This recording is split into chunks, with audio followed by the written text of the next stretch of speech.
Well, I apologize for being about 4 minutes late. And that I can blame on my job. So, D-Rock, how you doing? All right. That's good to hear. Have But, you started yet or no? yeah, I did. I popped on live.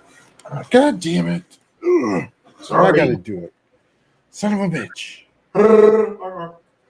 Okay, let me see if I can find.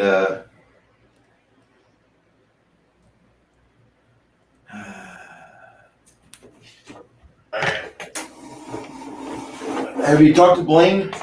I have not. Okay. Let me see if I can summon him.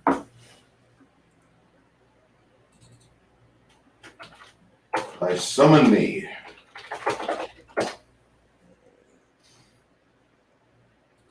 I've been dealing with Comcast, so yeah. I'm sorry. It's all right. Yeah. Shit happens. There we go. Category, table, top RPG. Why did you not do that? Yep.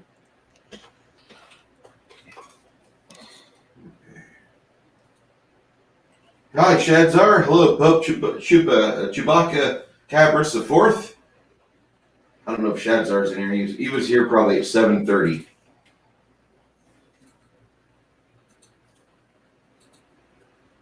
A lot of people in the Legion of Myth and other places have problems with me, and I've noticed that me and Shadzar are kind of like we can get along pretty well. So I've got no problem with him being in my chats or streams. How is everybody today?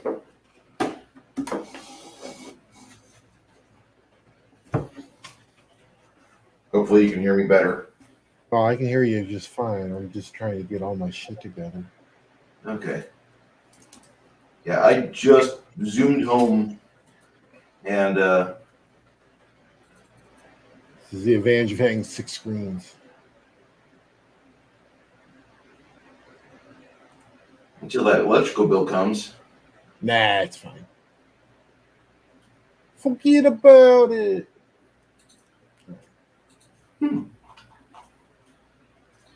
So let's see. Yeah.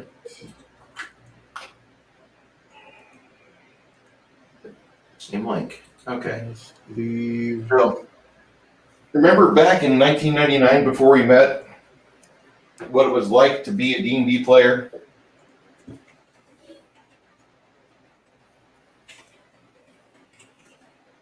That's what tonight is kind of based on. We had a convention of GMs last night at the Gatekeepers, which I don't mind having players in that, but most of the time, if I'm talking to players, I'm in danger of hearing about, oh my god, my 5th edition character is so cool.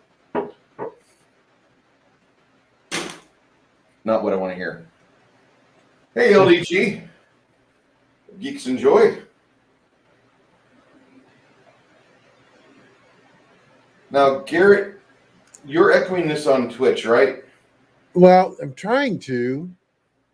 I'm just trying to figure out why it's being stupid. Text may conflict with Twitch. Whatever. Copy. Pasta.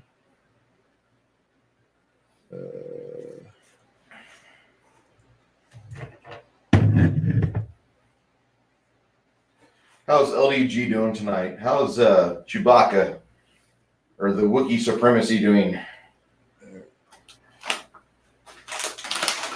Garrett, your tech issues with Twitch, is it based on your server or what's going on there?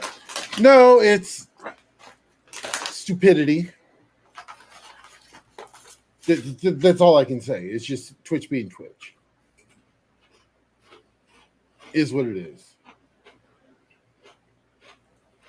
Now, live. The Shadzar says that you are not live. I know. I'm working on that. Shush! Silence! You need a Scottish engineer to help you out. I'll throw weird things at you.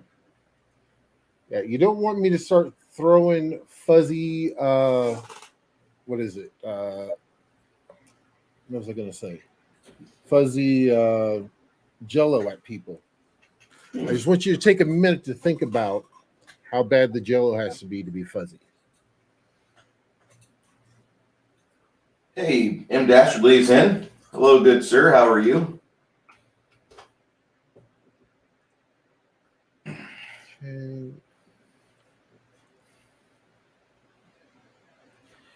The give you another minute to get that sorted out. Usually we do this before we pregame, but Bruce, I was zooming down Interstate 10 at speed that I shouldn't talk about. Whew, Kai is here. Hello, Blaine. Hey, good to hear you. Oh my God, he has a camera too. Holy It's an shit. oldie. It's about a decade old, but it works. Hey, if it works, it works. Yeah. That's how it's supposed to be. I could use my old Gateway stick microphone and it'd be fine. Well, that works. I mean, I got some old gamer microphone headset, so there we go. I kind of like the old gamer microphone headsets. I'm weird like that. Okay. Last night we had a big discussion about house rules and what constitutes going from house rule to it's going to be a continuous table rule. And then the strange morphing when it morphs from a table or house rule and you see it in print. Mm-hmm.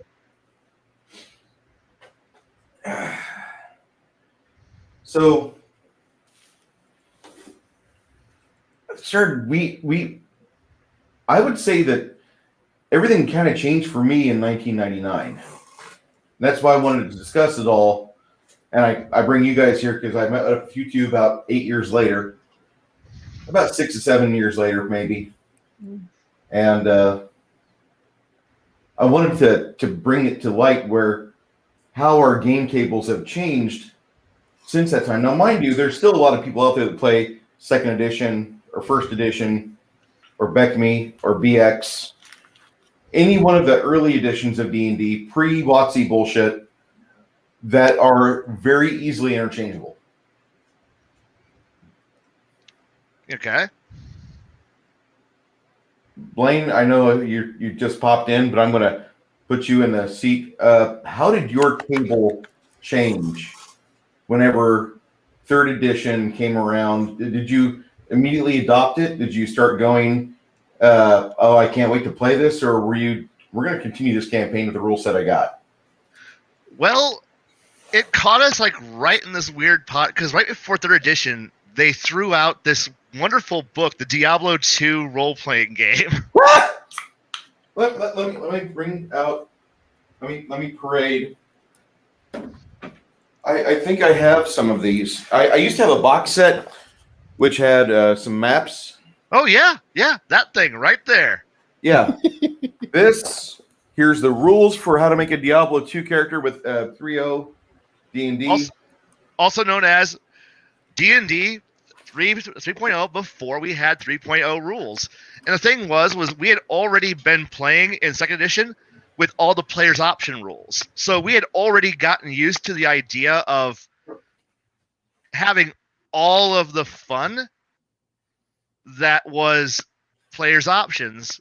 And then came the Diablo 3 rules, and we're like, well, this was an easy transition. So by this point, we had already been moving away from what we consider to be core AD&D second edition because, well, we liked having options, lots of options, and it made the game more interesting.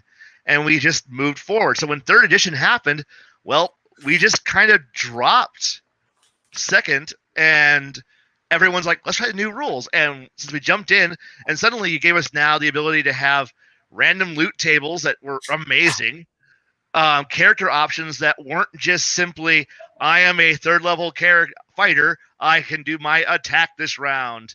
And it got better. So for us, everyone kind of jumped on the idea of this was a natural transition for us to be more than what we were playing. And because like I said, we had already seen what was in the pipe and went, this is how we kind of wanted to be, because at this point we had already gotten so tired of what we had been playing. But we were also in 99, 17, 18 years old, and most of us had only been playing second for 4 to 6 years.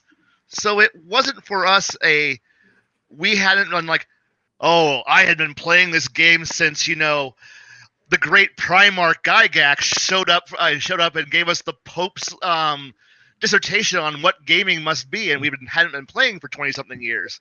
We'd already been playing in the post-Gygax era. So for us, it was fine. Okay. Garrett, are you available? Or are you on the pooper 20 foot away from the microphone? I believe he's... Okay, he's in mid-loaf. My apologies for just rambling right then. You're good. Hey, grumpy old Ninja Kintaro. Indigo Dragon. I felt the same way about Thaco. Only because I saw this very superior game mechanic compared to about every other RPG in the industry at the time. Yeah. I had to go to the library. It's in my basement. Garrett, 1999, did your table really change with the booklets, the releases from Wizards? What all happened at your table?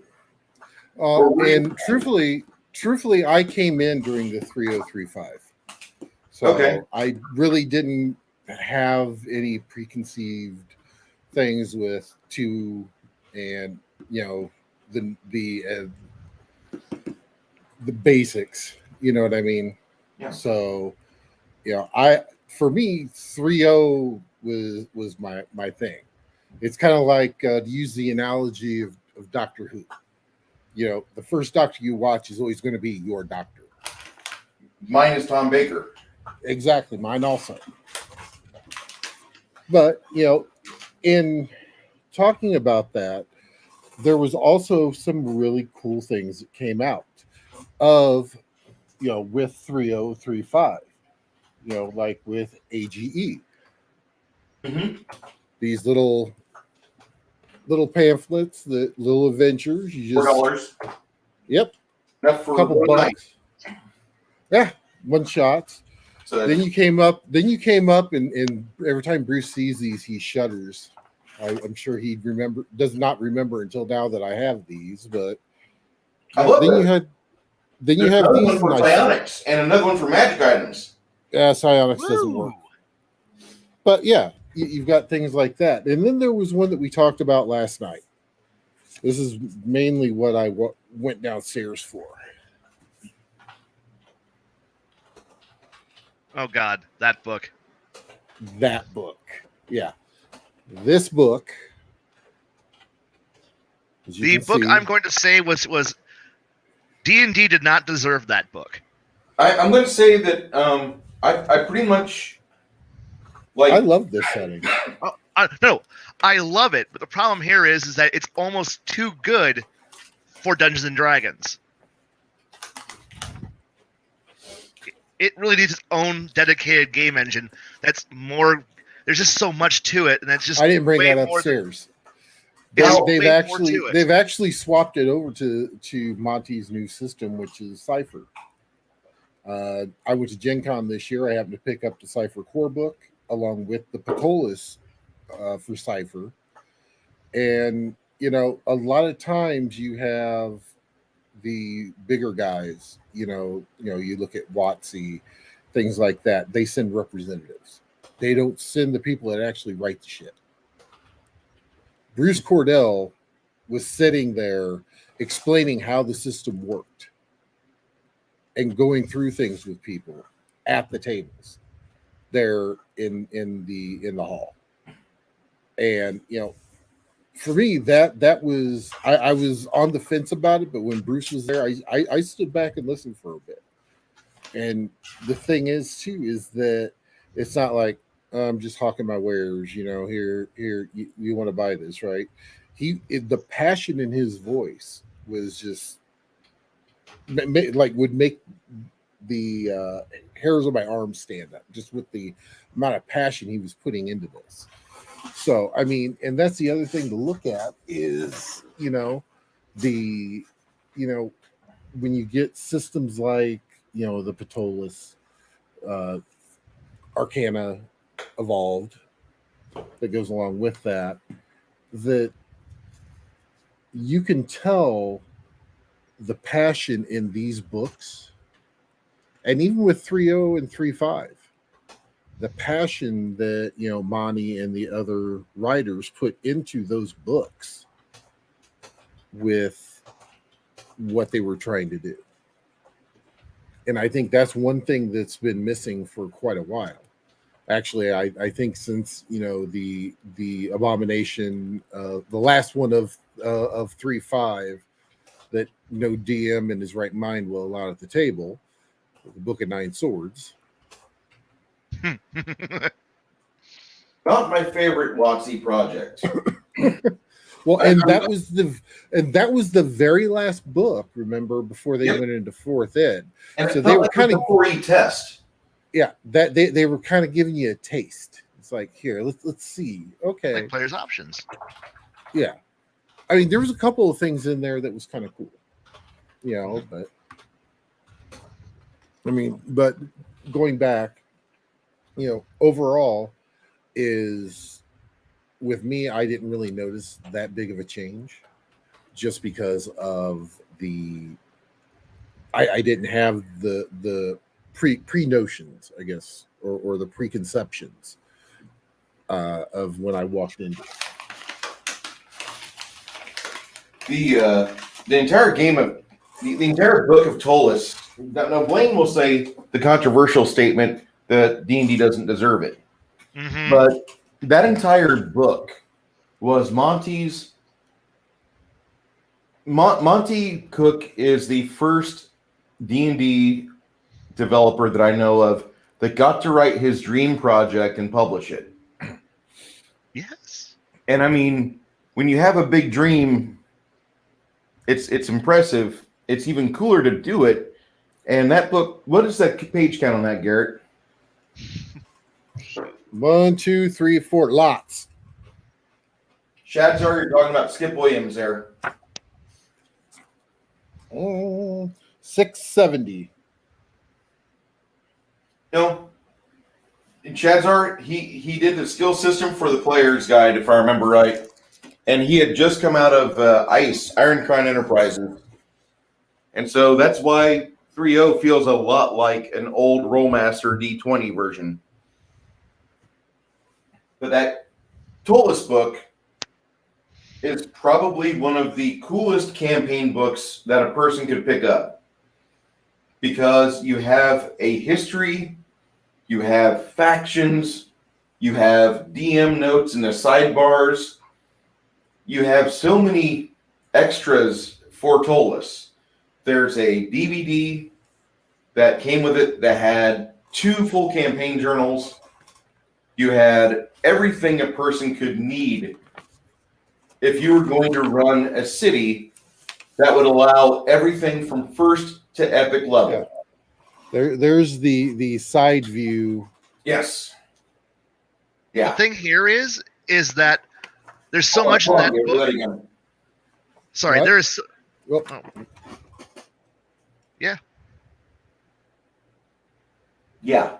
That right there, that gives you an idea, and that's what Monty wrote to do his 3rd ed test. Go ahead, Kai, or Blaine. Well, what I was meaning here is the book is written in such a way with it's almost system agnostic, where I know I looted that book for like 3 other game engines. The factions, the tower, the maps, all of it, it really does. If you know how another game engine works, all that material is just completely playable in any other game engine. It's such a good resource. But the thing is that's why I say that in a game where, look at the average player group, they're not going to comprehend the sheer scale of what's given to you in that book. Yes. Most of them are just like, okay, there's a guild. Okay, cool. There's some houses. Okay, cool. Where do I go off to go kill something? And that's what the majority of most D&D players are at. And that's why I like this book really deserves to be more neutral and available for anyone who wants to use this in any other engine or system, because it's just too much good RP material that's being wasted on the usual adventuring party. Indigo Dragon, you're right. He did write the DMG.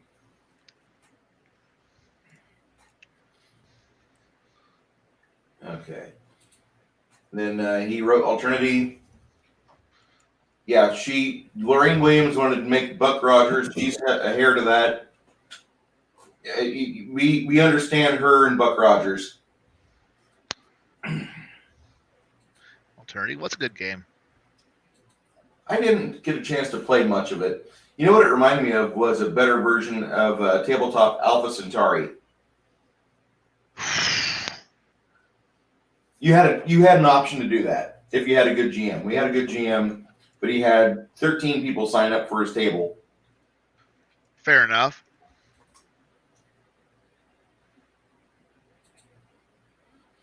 Yeah. Lorraine would throw out money to Monty, and that's pretty much what happened. Watsy hired Monty out of ICE, and he started making Tolus as a test bed for 3rd edition. He used that entire city from first to high level. And I don't know how high his characters got. I think it was like 20th or maybe 19th. But you can read the campaign journals if you have the DVD, or there's places on the web where you can read them because people have uploaded them. They're all right. They're good bones to pick up a D&D campaign if you need to write a campaign for Tolus or any other city, with a lot of interesting places that are already detailed because you worked 60 hours a week. And that's what I liked about Tolus. I'm not going to say I'm worshiping Monty Cook. I am going to say he wrote a great book. Yeah. Now, it wasn't long after, it was like 2005 or 6 where Monty's personal life came crashing down. And I don't really care. No, it was 2007-ish. I don't really care because like that was all his. The onus is on him. He's a man. Admit your mistakes, push forward. And it looks like he did. He got the Cypher system going. Sean K. Reynolds is with him. Not one of my favorite people. I don't like that guy, really. But Monty wrote Tolus so he could have a place for his players to play. And he could have a place to test out weird concepts for a game system that they basically wanted from the ground up something new. Yep. Then he wrote, hold on, Garrett. Then he wrote this, which is just because Indigo put that in there, so I figured that was one of the ones I grabbed. There was a couple campaigns that Monty ran using the players out of that, using classes out of that, and the races. Which actually that was more buff and beefy than the 3.5 characters, but it's actually on par with the Advanced Players Guide stuff. Advanced Race Guide stuff from Pathfinder. So if you guys can pick up a copy of Arcana Evolved, you're not going to have a bad table. And it's not necessarily, doing the whole fanboy thing and whatnot. It is, if someone writes something that I really enjoy, I'm gonna say that I really enjoyed it.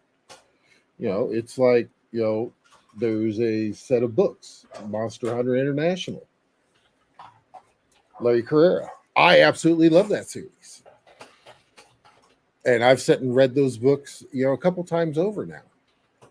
And I mean, it's just one of those things that if I find something that I really like, and especially if someone puts the passion behind it, which and that's the only reason I pointed out, is because Bruce was there and he had that passion, which you don't see anymore in a lot of the gaming companies. They exist, but they're in smaller companies now. Yeah, exactly. They are the smaller companies. They're not like the WotC, the GW. I mean, WotC's soulless, and so's GW. So True. ISO, WotC, GW, you get to a certain point, and I think it just all falls apart. I really do. And truthfully, I really did enjoy Gen Con this year because 90% of the big names didn't even show up. The only big name that was there was GW with Warhammer. Everybody else was smaller companies, and it also gave them a huge spotlight. The companies that I know of are going to small cons like North Texas RPG Con, Gamehole, things like that. Egyptian Campaign. They're looking for something that's within like 60 to 90 minutes drive time, and they can find a reasonably priced hotel. They don't want to go somewhere where they have to pay $300 because, it's Dragon Con. Well, fuck me. oh yeah. Nobody wants to do that, especially when the economy's in shithole that it is. Oh, by the way, this is an R-rated stream. If you're under 13 years of age, you better get your parents' permission. And tell your mom thank you. And spicy language. Oh, good. And on Twitch, you do have to be 18 or over for mine. Yeah, Shadzar is following up on something I said in D&D, Advanced D&D, Second Edition. You did not really have skills as an integral part of the game, but in Rollmaster and Ice, you'll take 2 hours, 3 hours to get your skills set up for one character, which it's really not a fun process. No. Those detailed systems are fun to play, but your character mortality, it'll take you forever to create a new character to replace your high level one. I'll just say that. Yeah.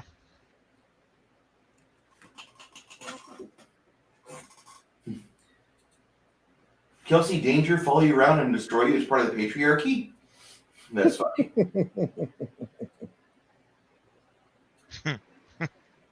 No. I went to Dragon Con in '93. I had fun, and I saw the girl with the lion skin, or I saw a girl cosplaying as a fur bikini barbarian chick. And so I had my proper 18-year-old indoctrination. Then off to the military I went, like 5 days later. I almost missed Thaco, almost. I don't really care if Thaco or positive. I don't care. I just need the dice and the player to jive so I can get a resolution. Did you hit? What's the damage? Or did you miss? Yeah, I mean, truthfully, that's what a lot of times is what it comes down to. I know that, I made the comment of, I do enjoy the role play, ROLE, as opposed to the dice role play. But, the dice also are there to help you tell the story. Because, and it goes back to what you said last night, Bruce, for those that weren't here on last night's stream, is that it is about the doing of the dice helping them tell a story. The heroes, and that's what they're supposed to be, is heroes. Live or die by the dice. And that's how it should be. the dice set you up in order to help further the story, and then them also doing like investigations of things, stuff like that, which is more of the ORLE play. The problem is that sorry. No, go ahead. I was going to say that unfortunately the game engine itself doesn't really support that very well, because while we have this fantastic combat engine that has so many things you can do and so many variations on how to do it, when it comes to the engine supporting, so if you want to support the ROLL and the hack and slash part of the game, the game supports you everywhere. But the problem is the game collapses on itself when you try to support the ROLE part of the game. So it's like investigation. You have a single skill. Okay. You want to deceive somebody. You have a single skill. Meanwhile, combat, there's just 18,000 ways to go at it. All your spells are 3/4 of them are geared towards how to obliterate something and then move on with your day. And so that's why I always have this problem with just D&D in general, is always this whole, oh, cool, we're in the talky talk part, and it's really cool, and that's where all the fun's at. But the engine and your class kind of melts away. So if you're not playing the face of the group, you're just sitting in the background, kind of drooling on yourself, and maybe rolling a support check until somebody says roll initiative, and then the fun starts for everyone else. And the game is all built around that. And since, well, my stats aren't geared towards my ability to hack and to talk, so I'm just going to stand in the background and pick my nose. And, oh, cool. Or I'm bored, I'm going to cause problems. And so that way we can roll initiative. And I guess I just don't like the idea of, well, the dice facilitate. Okay, it facilitates 1-2 people moving the plot forward until a GM or the player gets bored and goes, screw it, combat time. Now we're gonna spend the next 4 hours rolling dice. Meanwhile, I wait for the role playing to come back and go, okay, cool. Wake me up when we get back to actual the story. I gotta put this up there. That is how. Yep. Go ahead, Kai. That is how most trolls feel, but the thing is that every class is open the book and look at your class. What does the fighter do? I thunk, I crunk, I smash something. Every class does that except for so who's the talky person? The bard, the rogue, the paladin if you want to have no fun. Everyone else is kind of like, well, sorry, because I had to point by my character, all I gotta do is just simply, I'm sorry, I had to dump charisma. My intelligence is too high. I don't have a lot of support skills because I want to be able to ride a horse. Or I don't want to die out in the woods. Or, hey, Druid, what do? I turned into a squirrel. Okay, cool. What else do you do? Nothing. I like plants. And as somebody who likes to role play, who likes to play the in-depth political intrigue, looking at your class and having, well, shoot, I could, if I want to dump all my points into being the smart, intelligent, talking, charismatic individual, I could honestly play whatever class I want, and it doesn't really matter because the game engine is so towards anything that isn't there, because every class is always built towards, well, I guess my answer to the problem is it's killing a clock. Time to roll initiative. And that's the game.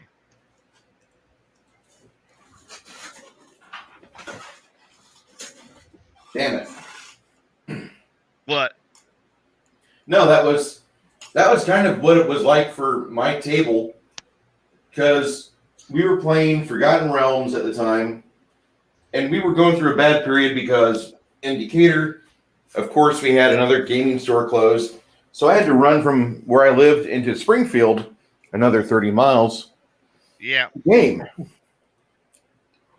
Well, I found a gaming store, immediately caught a table, said AD&D Second Edition Player's Handbook, and that was it.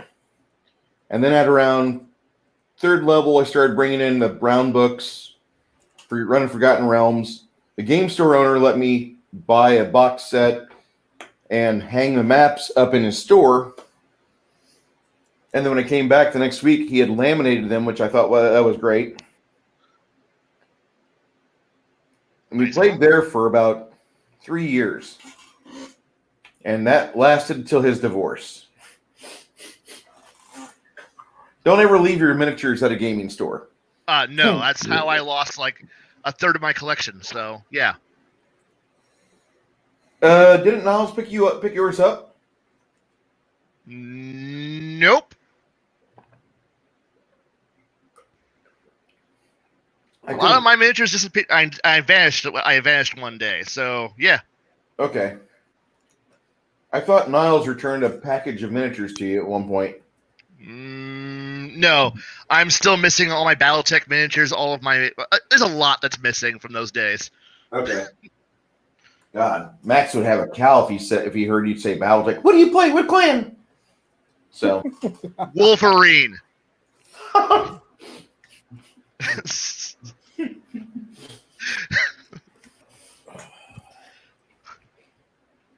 True answer, Comstar. Thank you very much. Comstar wasn't bad. Yeah, Comstar's the real heroes. Mm-hmm. So when we were playing in 1999, and they said convert your D&D to the 3rd edition, and WotC gave us this little pamphlet before Diablo 2 got released, and it had a conversion guide of how the bonuses from ability scores were changed. Yeah. And if you had an 18 double aught strength, now it's a 24 strength. I remember that book. Yeah. That was a fun one. So everybody brings out their old 2nd edition characters and converts them to 3rd ed. And we're running, I ran out of like 5 or 6 dungeon magazines for like about 3 months in 99. And everybody was having fun with that. Except for me, I didn't really realize how the system was so stupidly simple. There you go, Chadzar. You can clip that. It's stupidly simple. It was stupidly if you couldn't get 3rd edition, like, I have no hope for you. Honestly, there was a joke that one of my friends had. It's like I'm running from my local, my in-house group that was at that time, and one of my friends who had just came back from Seattle, he was in the house going, "So what are you still playing?" "I'm still running 3.5," and he goes, "You make a character?" And I'm like, "Sure." He's like, "Bleh, there you go." And like 5 seconds later, he had a character built. It's like, because the game's legitimately, I don't know, what's my character? How many points do I have? Oh, I'm playing a melee character. High strength, don't care about dex. Good con, don't care about anything else. Cool, I'm ready. And I'm like, God damn, is it really that easy to make a character? He goes, if you don't give a crap, yes. And I'm like, God damn it. So you're just a token character. He goes, I'm a big freaking beat stick. He goes, I don't know. Do you mean me a beat stick or a shoot stick? And I'm like, could you be a spell stick? And he's like, okay, changes 2 stats around. And oh, hey, look, now I'm a spellcaster. Okay, fantastic. Wow, this game is such an amazing game. I love it to death. Considering how long I played it, yes, I do. But yeah, and then you also have, and Bruce and I both had a couple people at our table that did this. They would come in literally with the spreadsheet with everything they're going to take all the way up to like level 40. Oh God, I hate them. Every DM does. I hate them. My best friend does it, and I hate it. And he inspires everybody else to do it too, and I'm just like, stop it now. Hey, Eddie Lamar. Sorry that you left. Chadzar says, no misconception. Gary tried to rewrite it and redefine it in 95. Parrothead says, meat shields are important. They are. Chadzar again invites Hetty, which I appreciate.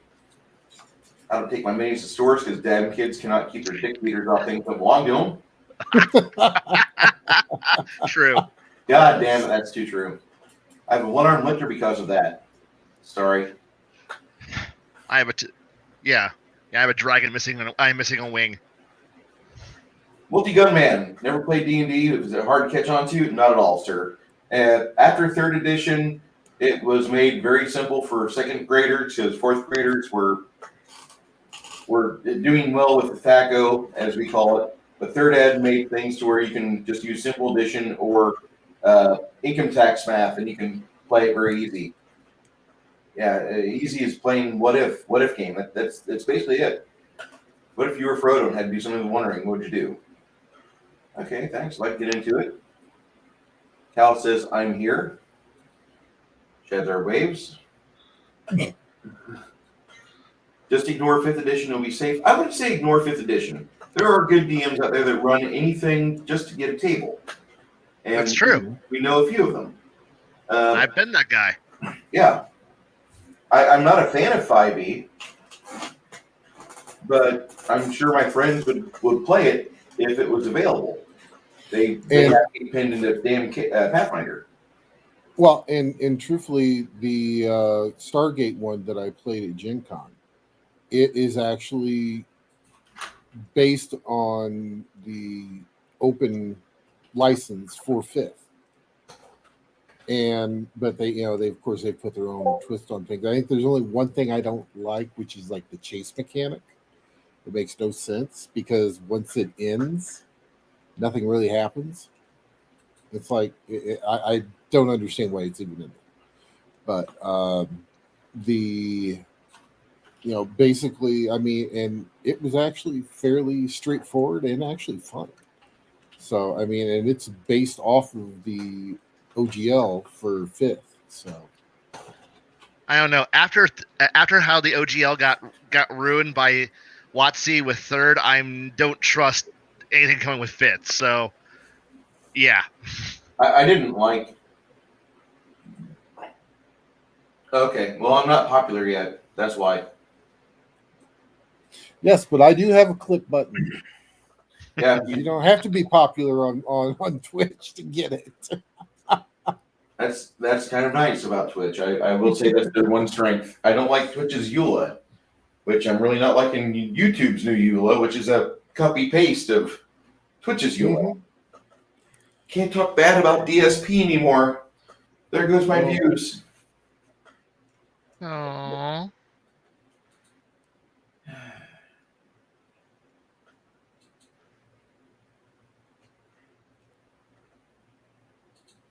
Although it was kind of funny because there was Rise of the Rune Lords popped up on my YouTube front page today.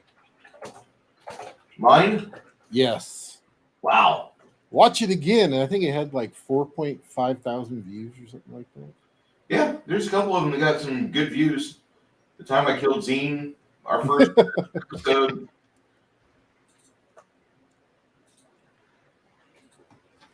All right. I think I might be the only person on the planet who has not played or touched Rise of the Rune Lords. So I will say that Paizo, it's their crowning achievement. It is their crowning achievement. That's their best thing they've ever done. Better than Pathfinder, First Ed. Much better than Pathfinder, Second Ed. Rise of the Rune Lords takes you back to almost being in Zastam's dungeon in a black box and gives you all the iconic beats up to high level, if you so choose to play it. It is until you get to the top of the mountain, you get smashed in the second round. man, the thing is By that the dragon. but the thing is, Kingmaker existed, and that was what ate all my attention. So Actually, no, Kingmaker came out after it. I know, but when it came to, I run my own stuff, and therefore when it came time to like run something that was actually published by somebody else, I'm an empire builder. I like running kingdoms and massive empires. So giving me all the tools to run a kingdom, that was the best thing in the universe for me. So that managed to shake me up from my, oh, so what do you do? Everyone else was like, I'm playing an adventure module, and it's called this. I'm like, okay, obviously if 10,000 people at a store are going, this is the best thing in the universe, I'm going to ignore it. And then suddenly someone goes, empire building in a book, and I'm like, give me that. Give me that. It's like Birthright all over again. The best module nobody plays. Give me that. Dude, I would love to play Birthright. I would go back to second ed, skills and options, or combat and tactics, and the original AD&D second ed, or the Black Book second ed. I don't care. I'd do that and play Birthright, because Birthright's fucking cool. Yeah. Go ahead. And for me, that's what Kingmaker was like. It's Birthright minus all the cool powers you get from being being the Lord of the Realm. Okay, cool. I can live without that.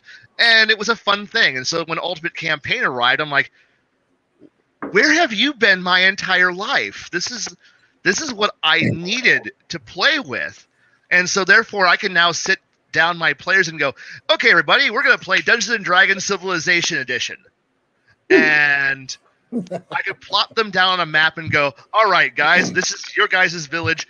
Build, conquer, encounter my neighboring powers I'm creating for you, and establish your own dominion. You don't need any form of actual published material from people who...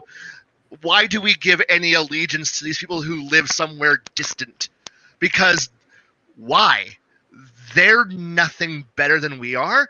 Create your own stories, guys, and then watch them all drool in the corner as like the one player who goes, "Oh, finally, I'm going to be able to create my own fantasy empire." Yeah.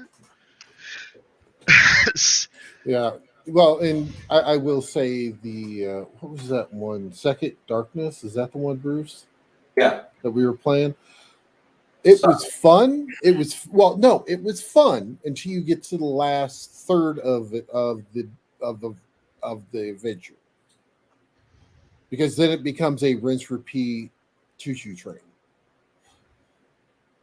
Yeah, it's literally the same fight you have to do, like, I don't know what, 6-7 times. The final book of that, we were in the middle of it, and I realized I didn't have the equipment to properly run it.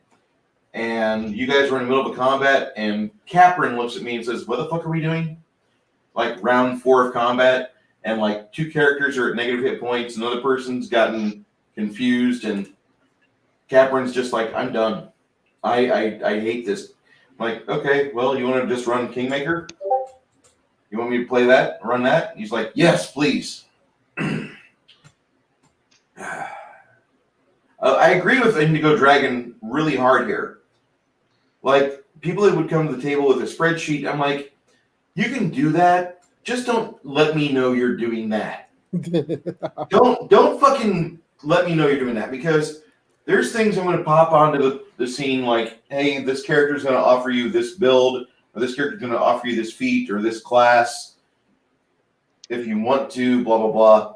Coming to the table with a fucking spreadsheet and to show it off to the DM, it's like, okay, well, now I know who the target is. I had a player do that to me once, where he came in with the whole spreadsheet and everything. It was beautiful. And then, like, 2 levels later, I hit him with a curveball of a storyline plot, and then suddenly he goes, "Well, my entire plan just went right out the window." And he's like, "Well, now I'm a cleric. Cool."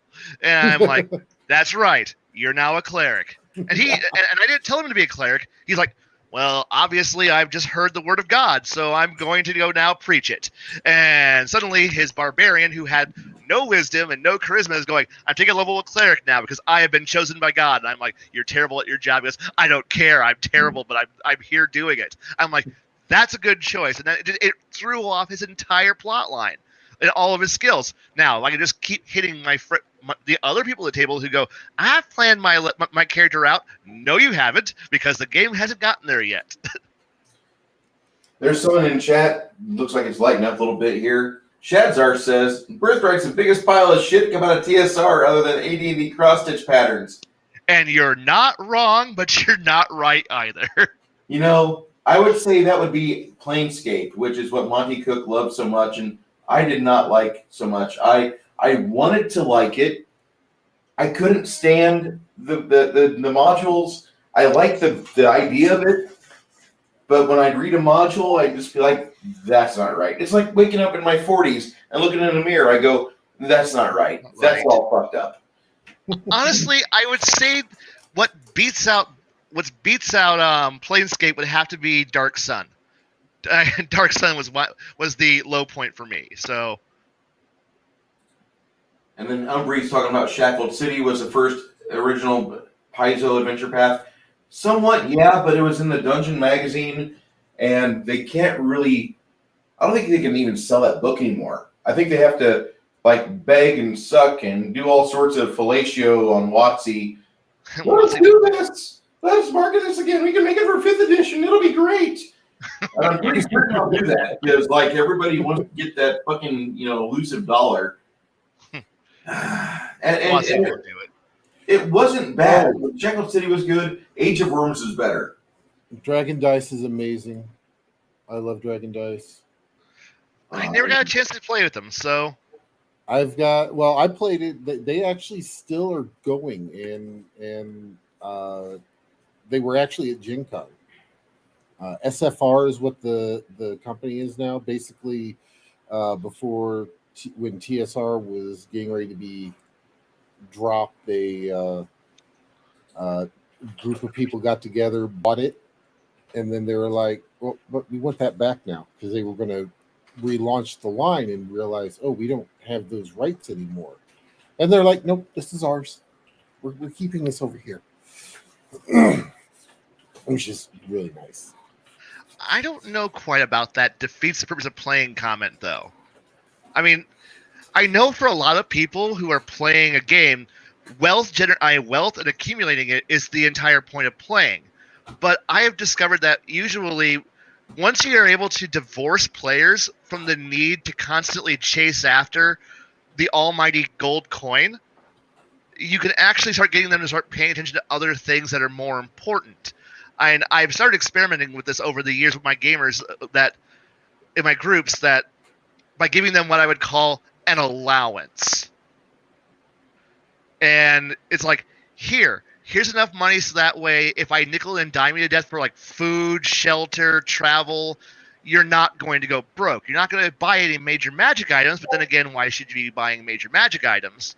Those are things that I should be handing out to you. So once I give you the ability to have, be a minor landholder, you have wealth, suddenly you can start thinking about other things besides, man, if I don't go out and go hunt a half dozen goblins into a dumpster tomorrow, I'm not going to be able to make rent. And suddenly when they start becoming, so what is the local duke caring about? Because now they're like, well, now I care about political influence, or maybe I can build up my holdings a little bit more. Maybe I care more about. Maybe I shouldn't stab the local sheriff in the back because I need him to enforce the law of my district. But if you continue to just have your players dependent only on, I just hunt cash because I must be a murder hobo to pay for my next fix and to stay one step ahead of the debt wardens, you're just going to encourage more murder hoboing. Mm-hmm. So yes, marrying into wealth just means you've just changed the focus of the game from I'm going to go fight somebody to pay the rent to, well, my rent's paid, now what? You're moving a little bit higher up on the Maslow's hierarchy of needs now. And I like keeping players with their heroes very poor. I really enjoy that. There's nothing more that I like than like giving a character a malady and like, no, this is not going to be solved by a simple cure disease. You're going to need to spend this much money to do this. And then maybe drip feed up to that amount over the next couple of hours of game time. And maybe by the end of the adventure, they've got a cure available, but there's not going to be much money left except for beer. Right. Sorry, kids. Got adventure tomorrow. Better go mine those goblin necks. Yep. I understand that. For some people, it works. For me, it doesn't, and I admit that. But then again, I'm also the same kind of player who, if I'm in that situation, you better believe I'm going to be looking for every weaselly little way to sneak in and create my own sustainable income, create my own organization, create my own minions who are generating me cash, so that way I can worry a little bit less about it. And well, and truthfully, you talk about being married. I myself have set and screwed up basically, and I decided to go between. I had some boots of big step right between two ogres. They were flanking me. I went in the middle. Yeah, Bruce giggled with glee when I did that. Was that in the middle of the third part of Rise of the Rune Lords that turned into Deliverance? Yeah. Yep. That is probably the Nicholas Logue wrote this module called, I could go get it, it's in the other room, but basically the players come across a farmhouse inhabited by ogres. And it turns into Deliverance with ogre penis. Well, yeah. In basically, I just got walloped. But the thing is that real hastily, I wrote out a will. So, and Bruce loved it because I sat there real quickly, just kind of wrote it out on a scratch piece of paper and pushed it over to him and whatnot. So, I see your wife. Yes. Are we going to get a puppy? Here, Rock. Here, please. Is there a puppy in the chat? We're gonna get a Rocky. What type of doggy is that? He is a Corgi Catalog mix. He looks like a little rat terrier. Oh no, he is built fully like a Corgi. Okay. The puppet. The puppet. Come here, puppet. And this is Puddles. Hey, Ashley. I forgot. John Leah was your old character name. Yes, that was her old character name. Where'd the mama? Where'd the mama go? Oh my goodness. Hi. Yeah, Indigo Dragon. I really agree with that. Because before, Hey, there you go. like, We have more of those. I gotta say that, like, in the early '90s, like, God, I hate using the word like. In the early '90s, we had the invasion of goth people into gaming stores, which I was 16 years old at the time, and I could not afford goth clothing. Therefore, I did not play Vampire the Masquerade because all the people that were playing it wore black, complete black. And then you had Vampire kind of bring in a new demographic into gaming, which was basically you did have like the occasional wife that would play D&D, but Vampire, Werewolf, and Mage brought young women into the hobby, and it was the first real test if we could have a hobby that would have 70% men and 30% women. Because at the time, it was still like 90-10, 95-5. Remember that? Yeah. Okay. And it was just like, go ahead. Yeah, it's like our Saturday night game now. It's equaled up. We have just as many women as we do men at the table. For a while with you, I had married couples. I was the only person not married, and the wives and husbands played together, which with Randy and that was not fun. I mean, she's a very nice person, and she needs to be able to play with a D&D guy that wants to go lockpicking and like stealing shit, and not on a grand adventure to go throw this ring in a volcano. She's not that girl. No.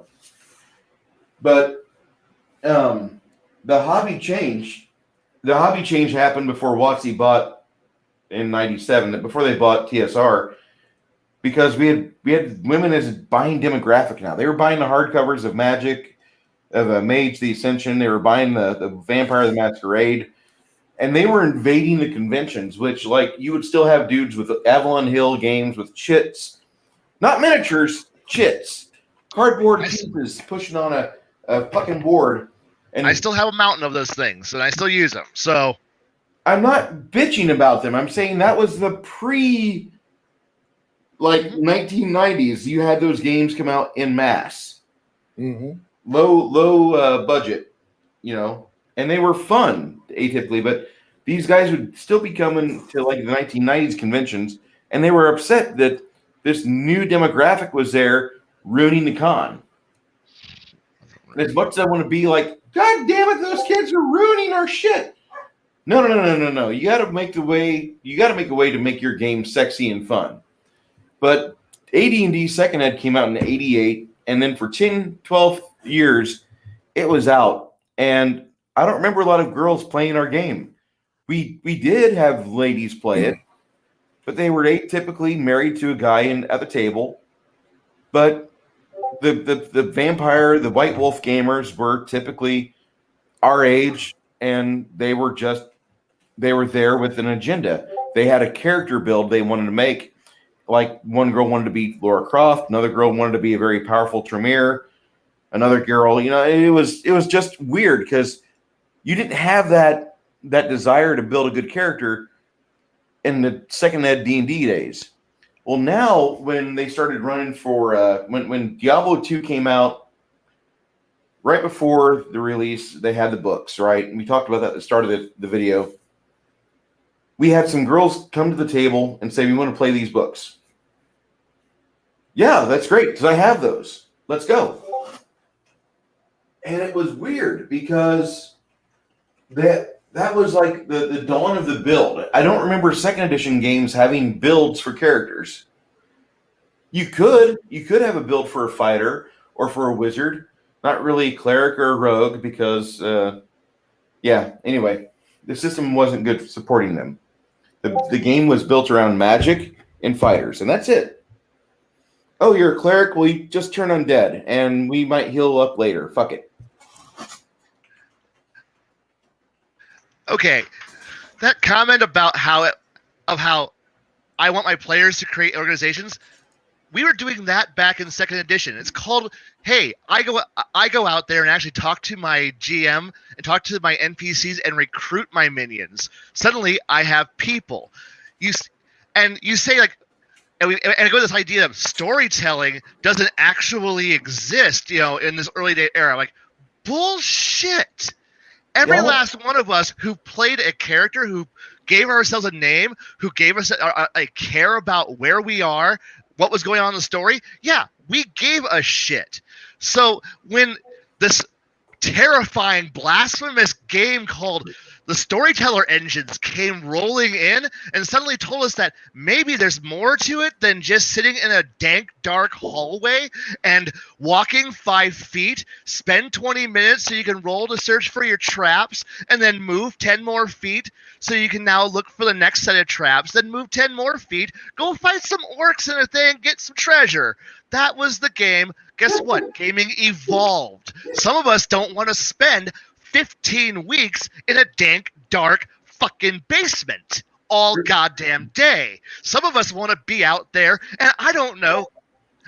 I want to actually maybe go out and build a castle. We had books for that. I guess we don't fucking do that. Or do we?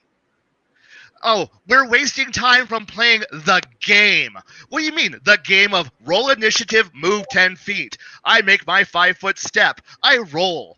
Whoop-de-fucking-do. If that's all you want, go play a fucking board game. Well, here's if you're going to play a character, play a character. Be a person with a personality. I'm sorry that women came in and brought story to your board game, to your over-glorified board game. I'm sorry that moving around a little square figure on a square board and then going to go hit your fucking generic fill-in-the-blank sack of rice until the sack of rice dies. So that way you could get your obligatory 1d6 gold pieces and your +2 stick. Woo! Good for you! Here's your burlap sack. You can now wear that around. Now you've got some fucking armor on. Woo! No. Fuck that shit. Fuck that. Gaming has evolved from the days when Gygax was a brainless little moron in the 70s and wrote a shitty game to go with his shitty war game. Gaming has evolved. Enjoy it. I'm just going to segue onto something. Garrett, maybe Blaine, you remember there was a D&D wizard that was in our campaign, Bilius Maximus. Republic War Wizard.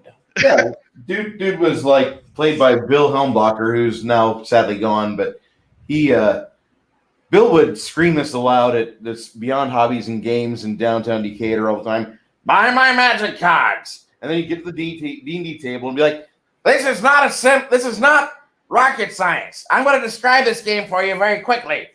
You walk down the corridor, you find the monsters." You kill the monsters. You kill them. You kill the monsters. Dead. That is... And then you take the treasure and you get the experience points and you continue on. This is not rocket science. Fourth graders play this game. And it was joy to have that because he kind of brought that back to a game store that at the time was lost in just GMs fumbling to get a game going. And Blaine is bitching about a board game, which, hey, do you guys want to play a board game? And I have like 10 people. Yeah, I'll play. And we played campaigns to like 10th, 12th level that did have overarching stories, but the majority of our games were set preparing for a dungeon or being inside the dungeon.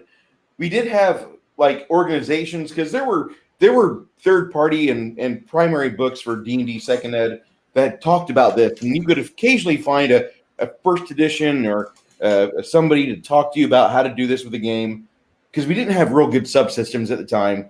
But Blaine, I got to give Blaine credit because, like, back then we really didn't foray into that before third ed came around. We didn't, and I did.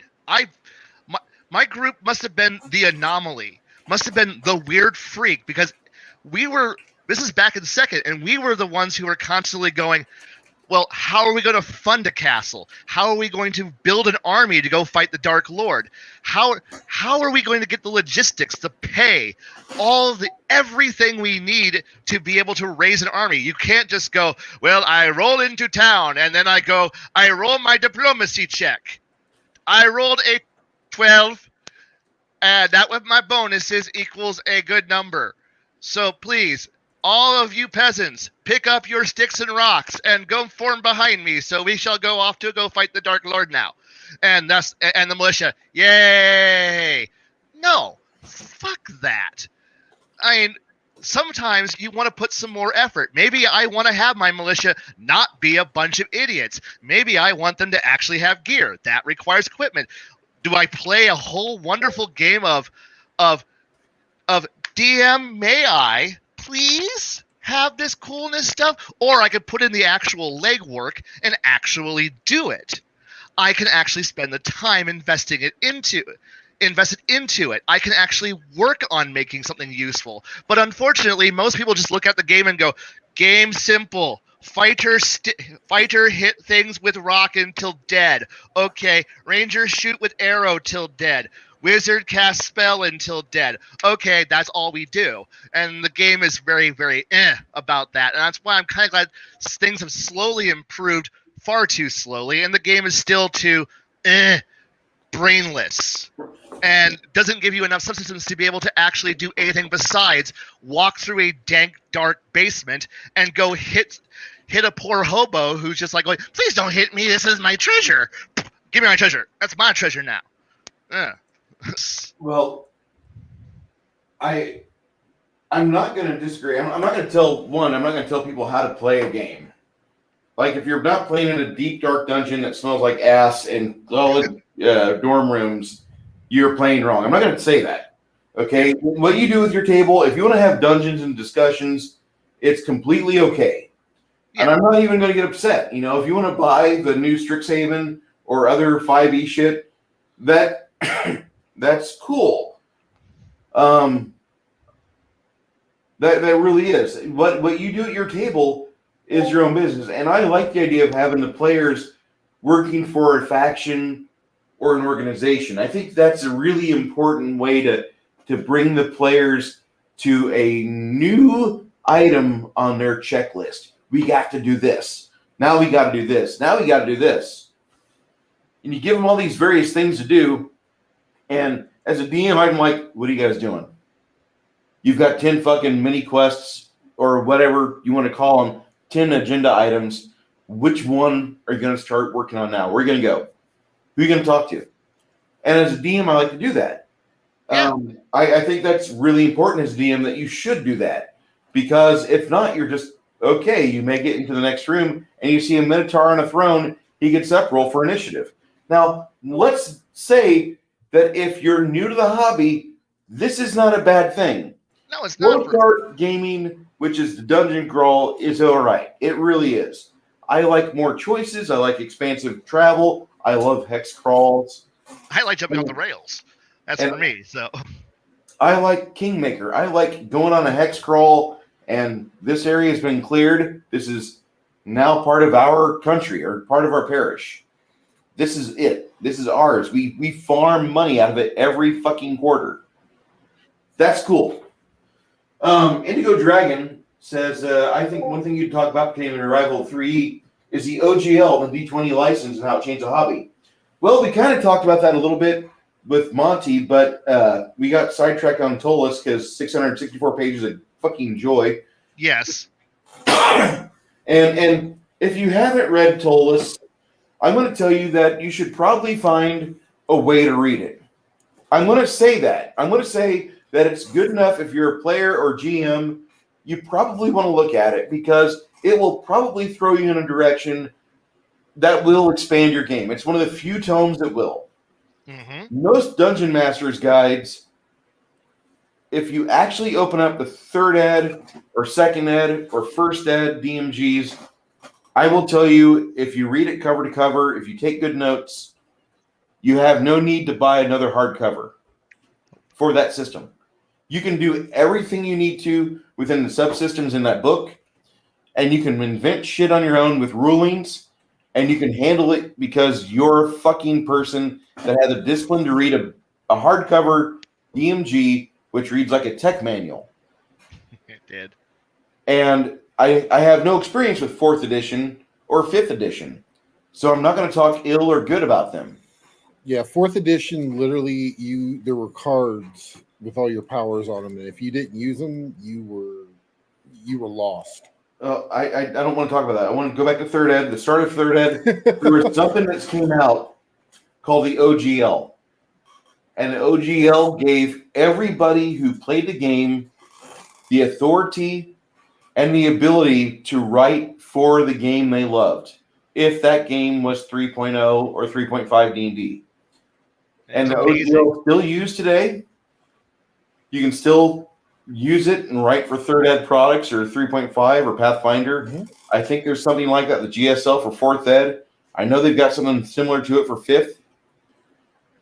It's not as free as it used to be. Yeah. Okay. But it gave everybody who ran the game a voice.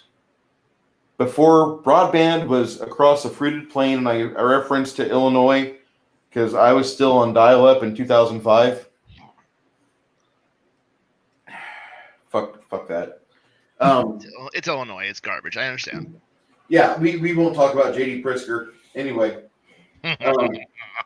He's a shit, fat fuck motherfucker. La, la, la. Sorry? Anyway. I was trying to cover myself for your TOS shit. Anyway. You had the ability in 3.0 to write your own modules and own campaigns. You could do your own thing, and you could make it big if it was good. Yeah. If people liked it, you would be hailed. Atlas Games was a early adopter of it, and they kind of fell apart because their products don't stand the test of time. Different story would be Trollord Games, who wrote a bunch of 3.0 and 3.5 modules, and now they've got their own version of D&D called Castles and Crusades. It's the last project that Gary Gygax worked on before his death, and it's a really good game. It's actually a really simple game. Imagine that, a D&D game that has a better flow. Just saying. Sword and Sorcery did wonders too in that era. Oh my God, Sword and Sword! I have their shit on my shelf right now. I have a lot of it. I have a lot of their stuff. Actually, Tolus is a Sword and Sorcery book. It is. Yeah. So you have that, and so we had all And these AEG put things- out a lot of good books for that too. Oh my God, Yeah. AEG. Well, yeah, because like this I held up earlier. Oh yeah, you have that. But AEG. they also have a hardcover called Steampunk. That it's probably a $200 book now. Really? So, Crud. Yeah. Awesome. Yeah, this Yeah. book retailed for $125. $120. Yep. I Yeah. paid $500 for it. Just to add it to the collection. I don't think he wants to be the DM being a player. I think he wants to interact with his players on a different level than just you hit, you crit, you got hit for this much damage. And there's nothing wrong with that. If you want to run a story-driven game, or if you want to run a tactical dungeon fest, it's up to you. And there's go ahead. The thing is, I am the DM. I'm the eternal DM. I don't get to play. I'm only the guy who has to run everything. So I'm, after 20-something years of being almost exclusively the GM who has to run all of this endless, mindless combat, I want my players to do more. I want them to be more. I want them to try harder. I want them to go a step beyond, to do more than just simply be mindless. I want a barbarian who's not a drooling idiot. I want a fighter who's more than just plate, a shield, and a stick. I want a wizard who is not just a fireball thrower. I want a rogue who's not just brainlessly, out to go steal the rest of everybody else's stuff. Because after 20 years of this, you get boring. It just gets boring seeing the same tropes endless day in, day out.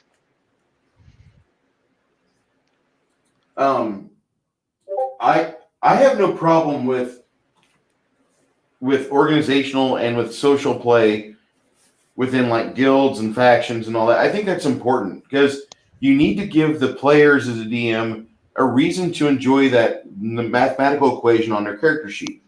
You need to give them a reason to enjoy Bob Plate Mail. Otherwise, Bob Plate Mail turns to Joe Plate Mail, son of Bob Plate Mail. And then you have Neil, son of Joe, son of Bob. And you just have all of these fucking retreads of the same damn character.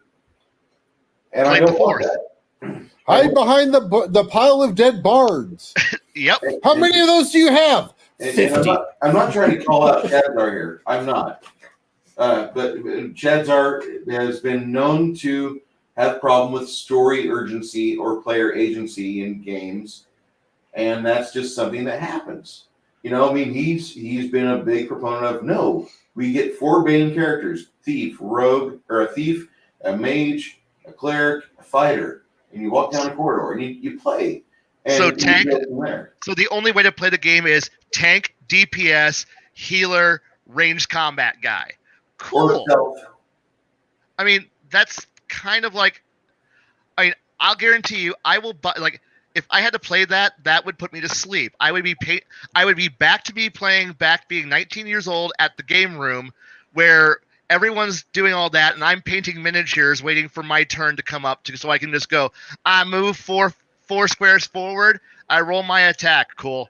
And I'm back painting miniatures for the next 45 minutes. And I painted a lot of miniatures in those days. a lot of people's characters got painted in the at that table, because after a while, once you know what your equation is, once you had your attack equations figured out, you just kind of sat there and waited for your turn so you can move forward. Especially if you're playing the derp beat wall and you're just waiting for the rogue to fail, so that way we all get attacked. Yay! Combat. Whoa. Tell me how much damage I took. All right. Paint. It's my turn. Fireball. Paint. There we go. I hate the style of combat for turn-based games. I've been bitten by the bug. I've played Hackmaster 5th Edition. I'm writing a new game. You've seen part of it, Blaine, and I can't get into. I run Pathfinder still turn-based, but I can't wait to start running the game the way I want to run it. Go ahead. I'm honestly like, if I could just convince my group to not play Pathfinder first or second, I would in a heartbeat. But it's the game, everyone wants to play it, so that's what we're running. Yeah. So as the guy who has to run everything, I can say I want to run something different all I want, and I know it's just going to be a dumpster fire until everyone goes, nah, we just want to play Dungeons and Dragons. Cool. I guess that's what we're playing. Paint. Well, see, we were playing Exalted for a while, and now we've gone on to we're playing Chaos Space Marines, and out of Death Watch. So yeah. Indigo Dragon has a spicy comment. Astonishing Sorcerers and Swordsmen of Hyperborea has the best designed and well thought out classes of the entire OSR. That's pretty impressive. And Shadzar, I don't know if you're talking about us in the panel or the chat. Sorry about that. Cal Verani is being the most, I guess you'd say he's mixing up with the entire chat there. It's nice. Glenn's on Friday nights at Tinkar streams. Yep. Glenn loves ass. He loves ass. Everybody should love ass. Yeah, he released a Full Mystara guidebook. Okay, so I don't mind tactical games where you're in a dungeon or you're in a nasty situation. I really think you have to mix it up as a GM and throw different scenarios to your players because you want them to have and I know Shadzar is going to be probably spinning up wherever he's at in Carolinas. I think your characters have to have a good story. I think your characters have to have a good fucking hair-raising experience that you actually think they're going to die. They're in danger. They are in peril. And that way, when those two players are seeing each other for the first time 2 or 3 years down the road, hey man, remember when we were at the table and we were at the Thieves Guild and we got attacked or ambushed and you almost died because an alchemist planted a bomb in your asshole on a natural 20? And you have things like that. I think the game needs to have just some sort of magic to it that when the DM is talking, his players are going to enjoy themselves. They can be at the table painting miniatures. I prefer them to. That's like the one distraction I don't mind players doing at the table. But when they're on the fucking phone, liking on Facebook or on iFunny, it's really like you're not in the game. You're just waiting for your turn. You're burning time. This is not a whole lot of load for you. You could be home playing Champions of Mystara, and you'd be just as happy on your emulator. That'd be fine. But you're here with us because you want to be social. I don't see you being social. You're just liking shit on Facebook. And I hate that. But I'm a big fan of putting characters in a situation where the players talk about it later. And Garrett, I don't know, like, I hope I was that DM for you back then. I hope that you go ahead. I will say this.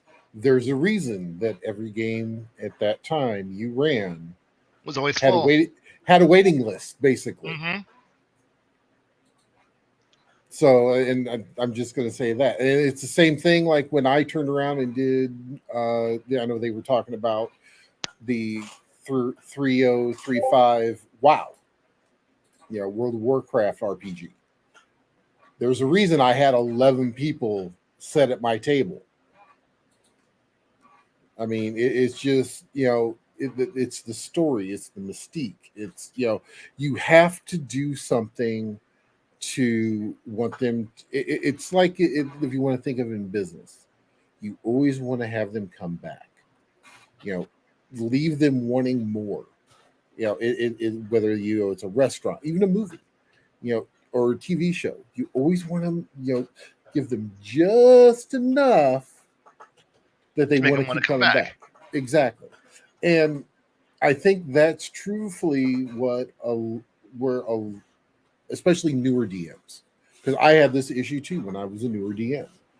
It was I had everything plotted in my brain, boom, boom, boom, boom, boom, boom, until this character over here goes, well, I don't want to go there. I want to go here, and then the rest of the party is like, yeah, I want to go there too. Or as you're describing something, as easy as a black orc arrow stuck in a tree, and it turns into 25 minutes of them trying to analyze an arrow that has been grown over on a tree and it's been there for 25 years. Mm-hmm. It's there are things that just, even when you're just explaining it, that just grabs their attention and they just latch onto it. Oh, is this a fly hook? Or, you walk into a town with a whole bunch of kids who are crying about their pet that's missing. His name is Fluffy. And now you got a plot. You got a story. And then you go out into the woods. You kill an owlbear. After you kill the owlbear, you find that he has a collar around his neck that says Fluffy. Then you have to go back and explain to the kids, why is Fluffy dead?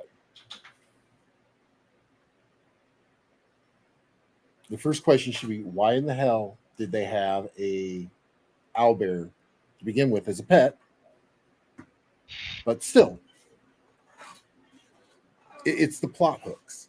If you want to do the full-on tactical type game, if you want to do the murder hobo hack and slash, we're just gonna blow everything up. Truthfully, if you want to play that kind of game, you're more than welcome to. Yes, just tell me ahead of time. Can. Just tell me ahead of time so I know if I want to show up or not for that one. Or you make it completely, an evil campaign. There's a way too. If you've got a bunch of players that want to do this, fine. Boom. Their alignment has to be evil. My personal favorite was I had someone who was playing a true neutral druid. True neutral is like the hardest thing to play. And the way he did it, for every person that the party killed, or monster, entity, whatever, that they killed, when he got back to town, he would plant a tree. And he used that as the startup of, this is the new Druid's Grove. So he was not only playing the alignment, but he was playing into his character. Yeah. So, I mean, it's about getting things like that for them to figure that out. An evil campaign, or even play a monster campaign where everyone's monster. I've done campaigns before in 3.5 where I had a table of, and some of them were splat book stuff that I found on the internet, homebrew. I fully admit it. But where the players rolled, and then that was what they got for their race. One of them wound up getting because I found stats for it and everything else, a Smurf.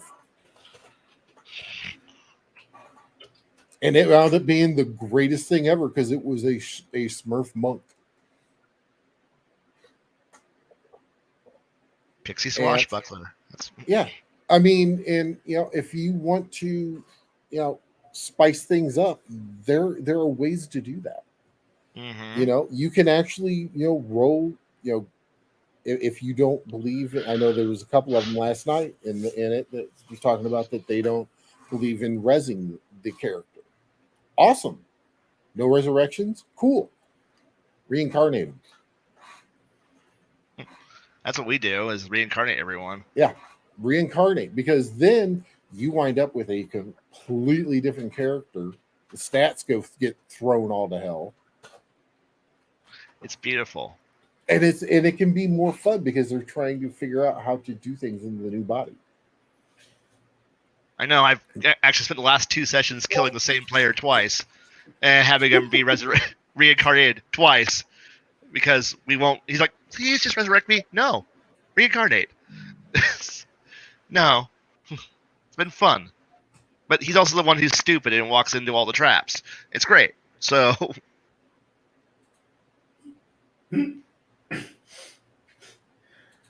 We had a character named Jimmy in our second ed Springfield game, and that poor Jimmy, he would go to the D&D table with 5 characters rolled up at the start of the game.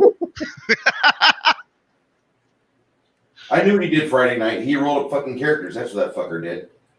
And maybe not rolled up. Maybe he just CMP'd, all their ability scores.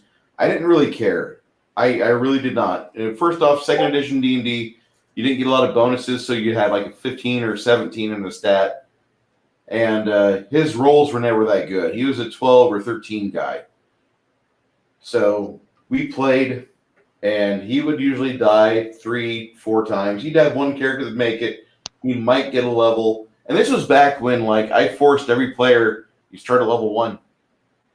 You start at no, you're not starting with the party. You start at level 1, and it's weird because if you do that in a second ed or first ed game, you can do that, and you can actually have that character survive, and he can live to tell the tale. And he's like, I was a torchbearer, but now I've grown up and I'm almost 5th level, and he can do stuff. But Not so much. Go ahead. Not so much anymore, but yeah, I understand. And nowadays in Pathfinder 3.0, 4.0, 5, as I call WotC editions of D&D, you cannot really do that. You can't have that character, even if he's a cohort or a hanger-on or just one of your flock from leadership. You can't really have him do that. He's going to die. He's going to get butchered by a random encounter owlbear. And Bruce has proven this. I didn't quite mean a few times. No. You've proven it quite a few times. But I got to say that that's just how it is. And we're at the 90-minute mark. I'll go for about another half hour. But okay. I wanted to talk about the game because I wanted to talk about at the birth of 3.0, what kind of happened and how it affected our game tables. Like, well, Blaine, what happened after third ed for you? After third ed up to 3.5. Honestly, the game for me it was just an engine change because pre third edition we played a lot of different engines. We played like West End Games' D6 engine. We played. I know it is still my holy grail game, and I would love to play more of that, but nobody plays that game anymore because WotC ruined Star Wars with D20 Star Wars because obviously I'm a level 20 Jedi. Bullshit. Fuck you. So I played a lot of storyteller games, and I played Legend of the Five Rings, so I'm used to the John Wick school of assholeness. And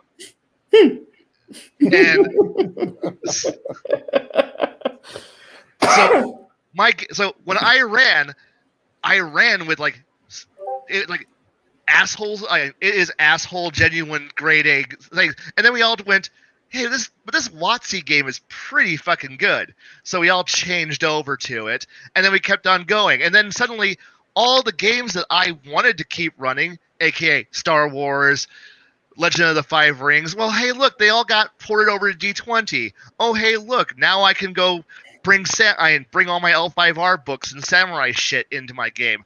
Oh, cool. Now I can grab this and pull it into my game. So what actually happened was, third edition became this monstrous like grab bag thing, and as more books got released, I'm like, oh sweet, World War II got thrown into here. Oh cool, steampunk got thrown into here. Cool, World of Warcraft got thrown into here. This is a cool part. I could actually cherry pick and keep bringing more pieces into it, and my group and my story and my game kept on improving because I was pulling in familiar shit, and I can suddenly use 10 years of books, 20 years of books, and kept on being able to resource them and go, well, okay, so what does I know there's a book on D20 mecha, so what does Gear Krieg and work with World War II? How can I adopt that into a steampunk thing to make a really cool golem that I can go steal from this D20 book and go steal from another book and then go steal from this other book and then reference this L5R book, and then suddenly, bam,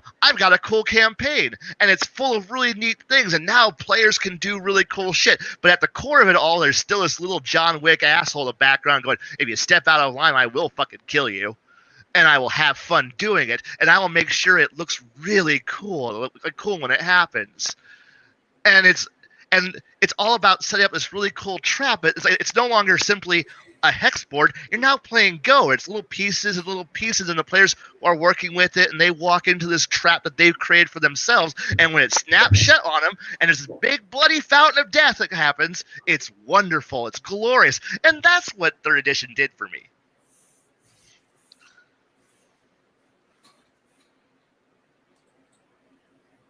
Dragons like the 3 and T20 license sucked the creativity out of the industry with homogenization. I don't think it came. I don't think that really happened. I think we had a lot of bloat on the store shelves, and we saw the cream rise to the top. Like, go ahead. There was a lot of bloat.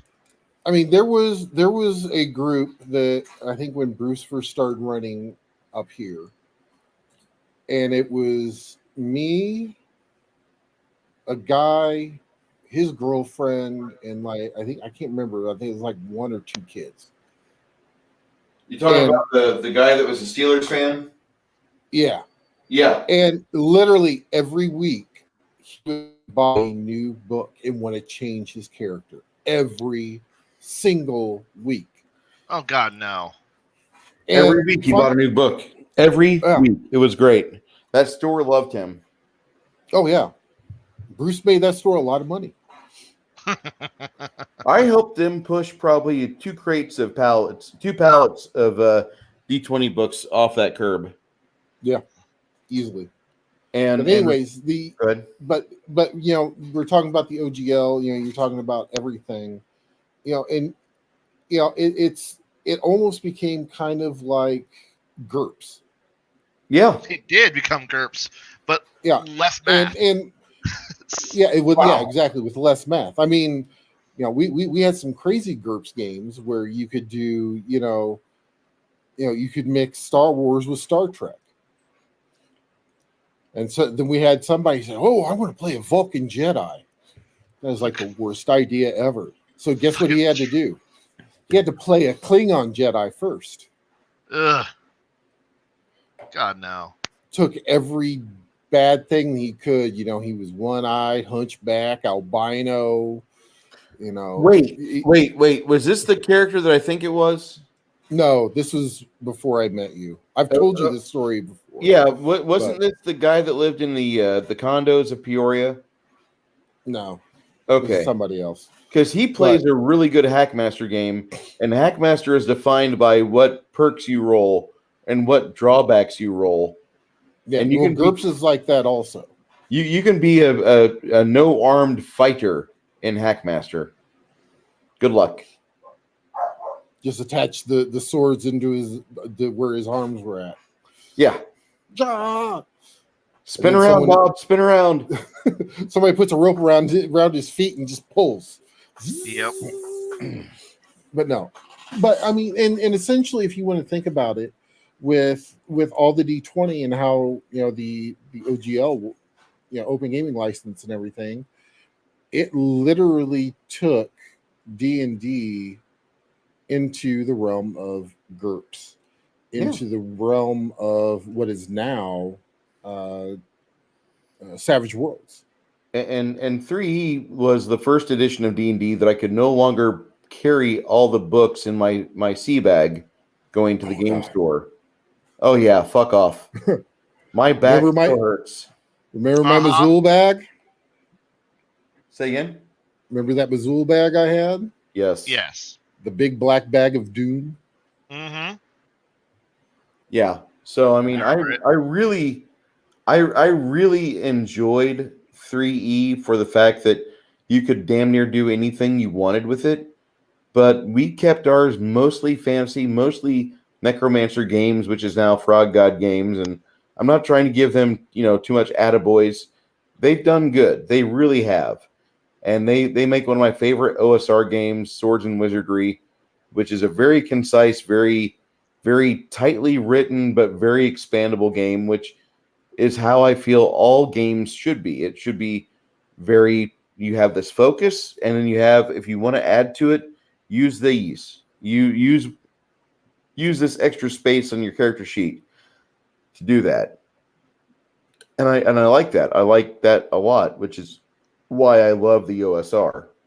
The OSR is a breath of fresh air compared to the mass corporate games that are coming out. And I'll even lump Paizo's second ed Pathfinder into that because to me that game is very formulaic. Well, and the thing is I ran that, and I ran a module. I ran it for one session. The issue I had is that the module called for first level people to characters to go in and into this town hall, and there's a fire method. So you're keeping track of your rounds. You also have to keep track of smoke inhalation. They have X amount of people they've got to get out. Their victory is based on whether they get the fire out, how many people they save, all this. I had two players down, close to dying, and it was horrible. For me, it was a horrible experience. Now, for other people, it may be they may enjoy it. That's fine. But for me personally, yeah. But then I wound up just taking those characters and I said, screw it. I followed it until they got to this tower. I said, oh well, you found a crystal. I said, roll percentage. The person that found it rolled the percentage, whether it was going to be one color or the other. It wound up being blue. He touched the crystal, and they were transported to the realm of the Fae. Of course, blue being the winter quarter. So yeah, they also met the Winter Knight. I went full out with it. The Winter Knight, he had a duster and a hockey stick. Okay. So yeah, I full on threw Dresden in there for the Winter Knight.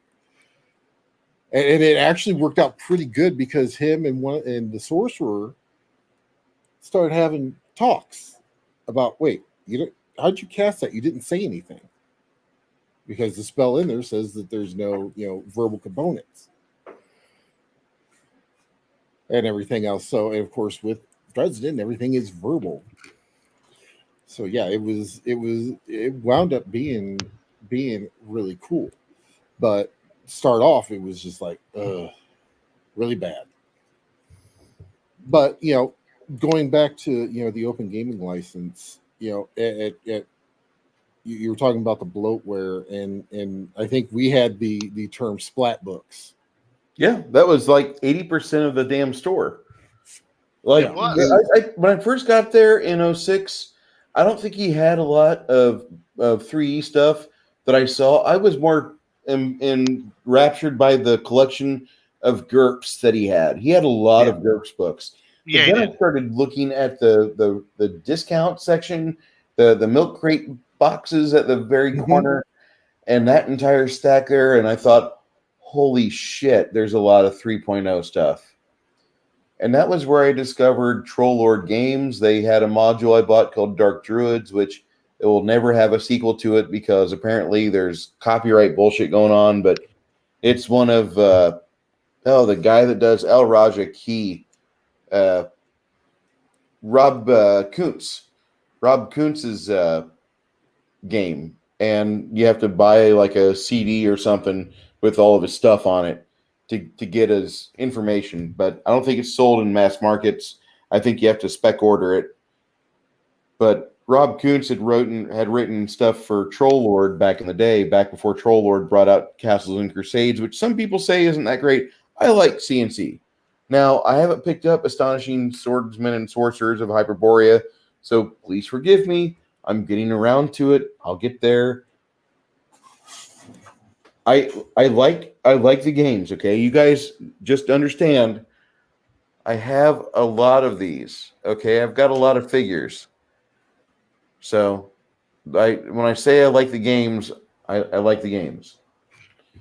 But I think John had at the time, and we can say John because there's a lot of Johns in the world, but John had this store with so much stuff that didn't sell. Mhm. And it was really sad. It was just like the perfect store to go to if you wanted to play a game. They had big tables that I need to get the blueprints for because that's what I need for my dining room. Yeah, I need those. They had Those were 4x4 amazing tables. table supports, and they were wonderful. And that store just that was like the greatest gaming environment that I can remember. Although there's other better stores out there, and I mean I mentioned Nightwatch Games a lot in San Antonio. If you're in San Antonio and you're a gamer, you got to go to Nightwatch Games. You just do. You have to go there. You have to look at the dogs, maybe pet them, and then you get to look around and be like, wow, they really went all out on a gaming store. And the owners are gamers. The owners love to game. This is their retirement. This is what they're doing for retirement, which is how a game store probably should be approached. You have a military pension, you can funnel it into your dream. And that's what he's doing. But the game room had this collection of old Games Workshop miniatures, which probably are never going to ever be allowed at a table again. Yeah. Isn't that bullshit? You guys put out Space Dwarves. I want to play Space Dwarves. What do you mean I'm getting kicked off this forum? Fuck you. All right. Sorry, I had to Earth Dawn, take a drink. Anyway, It's all right.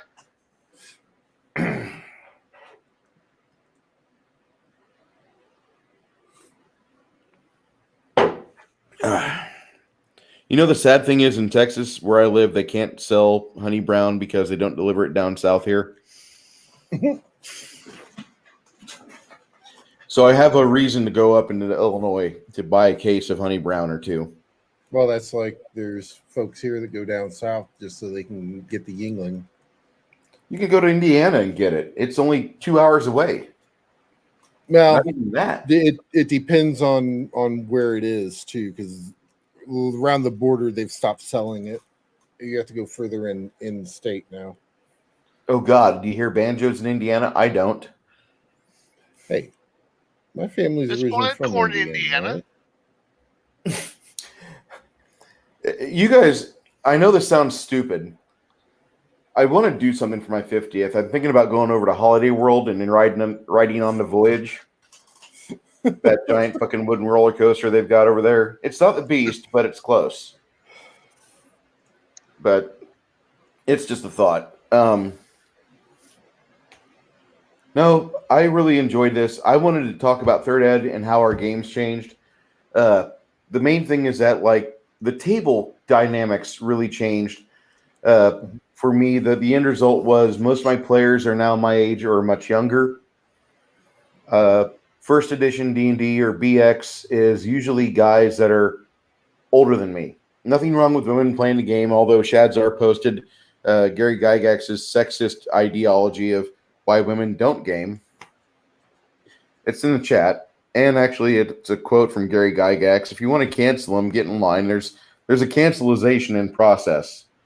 There's a cancellation in process for Gygax. I mean, the guy said a lot of hot topics, and if you don't like that, well, I can't really help you. I mean, Jessica Price said shit that I don't like. Fucking Evil Hat Games said shit that I don't like. You don't see those guys pushing up daisies yet. I'm just saying. No, but Evil Hat Games was escorted out of Gen Con. What? Oh yeah. Wait, do For tell. the tweets. Well, for the tweets, we were sitting at dinner. We got there Wednesday night before it started on Thursday. We got, of course, I had stuff set up so Gen Con alerts in case something went on. And yeah, he got escorted. I believe got escorted off the premises. That is funny. Which is another reason why you should not have a Twitter account. Going through the chat here. Hey, hold on. What? Let me double check.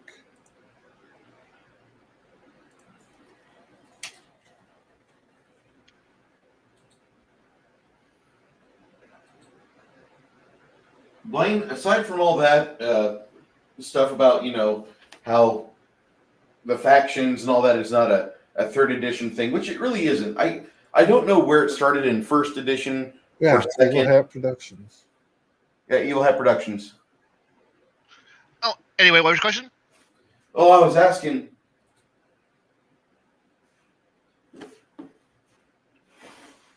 The start of it, I remember, was the book Den of Thieves by I think it was Rich Baker or not.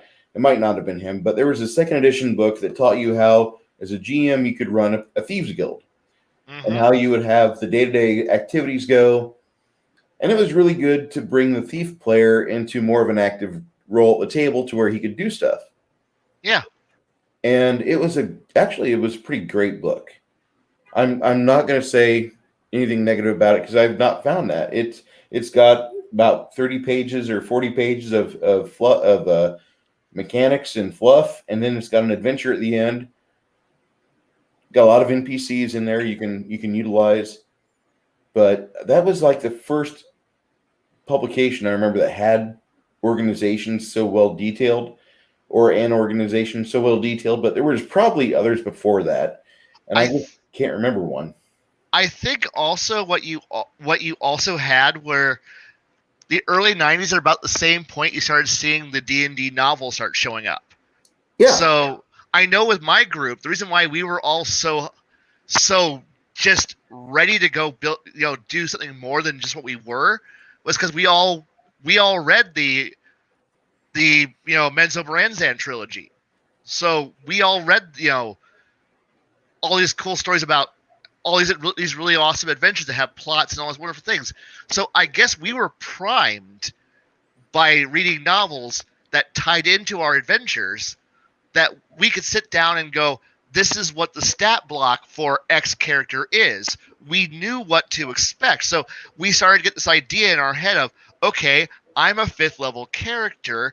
I should be at about, this is what I should start thinking about what I can do. So therefore we start trying to map out where we were. So as the game evolved and as the player's option books arrived for 2nd edition, which did change the game immensely, and also primed us for when we transitioned from 2nd to 3rd, it was a smooth transition. It was no major hiccups because, well, as you mentioned early on, we had the conversion book.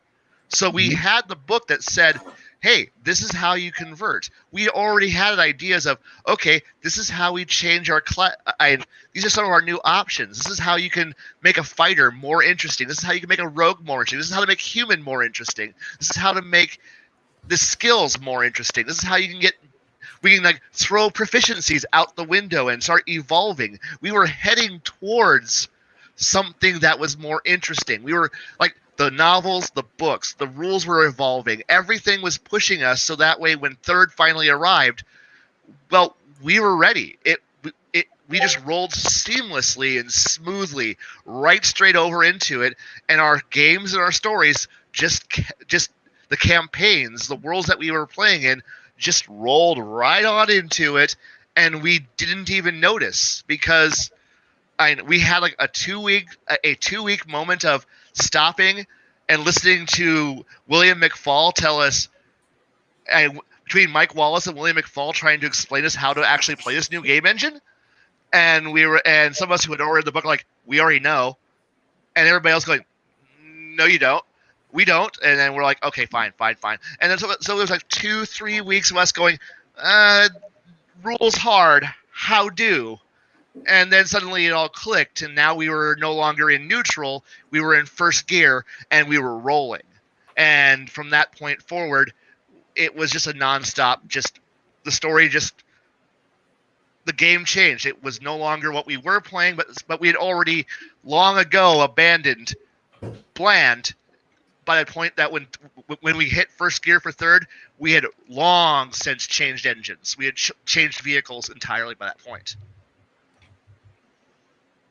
Yeah, I'm sorry, I looked that up. It was actually the Gaming Goat Game CEO that was kicked. I apologize.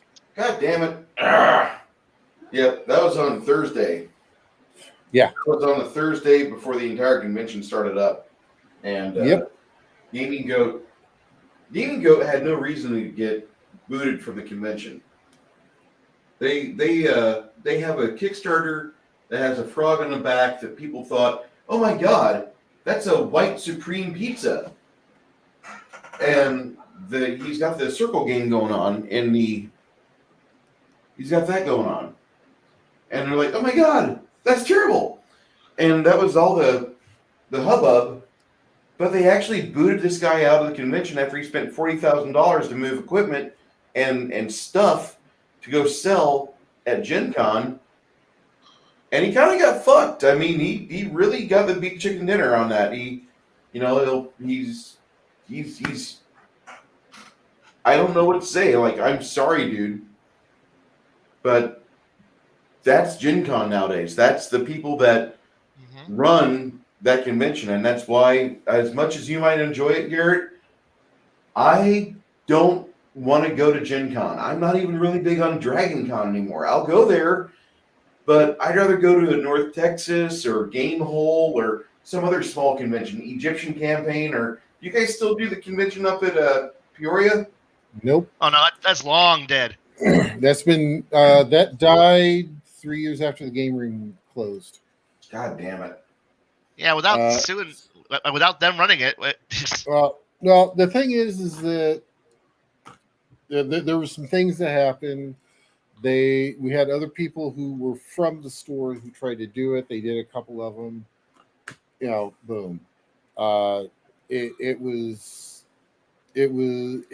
very well executed, but it came down to money. Okay. For running the venue and everything else. So, but I mean, doing a convention like that is not cheap. No, it's not. You got to put money out before you can make $1 off admission. I want to wrap up here because we did 2 hours like I wanted. And I'm sorry that I started a few minutes late, but I had to navigate traffic.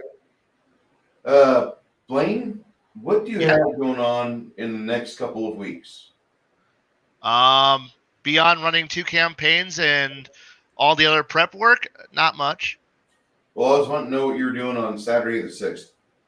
I am probably working and GMing. Okay. Hey, I'm on the road. I can't help it. Sorry. Did you get your CDL? I've almost got that finished up. I'm just doing small commercial vehicles right now. It's like vans and stuff. So I'm just doing courier work right now. Okay. That's fine. If you have a good internet connection, and most of you guys, this is for the chat that's here. This is for people that watch this and later on. If you're looking about trying to find a game, I run a modified 3.x game, which basically is Pathfinder. If you need help, message me on my Discord. We need a 5th level player or a 5th level character out of the core rulebook. Core rulebook for 3.0, 3.5, or Pathfinder. We will get you to where you fit the campaign. We need That would be players, fun. and it's the middle of an invasion.